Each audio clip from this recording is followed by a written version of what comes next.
So I wasn't, so I have a funny history. So I've been a media van for 4 years, but I worked with the guys for like 9 years. So my previous company was also an ad management company.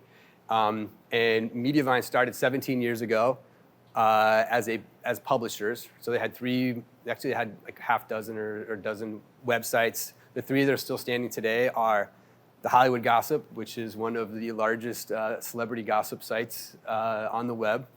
Food Fanatic and TV Fanatic, which is basically reviews different TV shows. Because of that sort of financial base, the guys never considered and still don't. Like it's a very unique position to be in, is to have something that can kind of fund this sort of side project, and then that side project takes off, and which was also sort of, I don't want to say a fluke, but it was not the trajectory of the business. They had these 3 very large sites that were very profitable, and as a few co-founders, they ran day to day in a whole bunch of aspects of it, had some outside contractors and things. And as ads were sort of changing and the technology was advancing, they decided to sort of manage all of that on their own, built sort of the rudimentary product that we currently run today, the ad wrapper, which goes on sites, put this on our own sites, had a few other websites in the industry, and because advertisers much prefer clean content, nothing sort of questionable, that like food, parenting, travel sites fall into that bucket. So they started Food Fanatic to kind of capture that market, and found a bunch of food bloggers, and they're like, hold on, how are you guys running your ads now? Tell us more about this. So they took on 5 sites.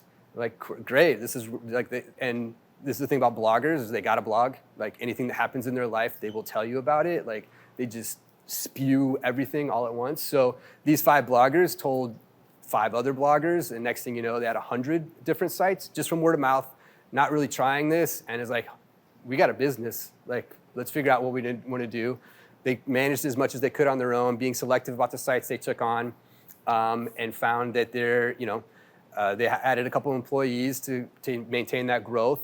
And then sort of learned like from different partnerships and decided like we really want to focus on this food, parenting, travel verticals, and became more selective with the sites, and then started just like going where those medium sites were.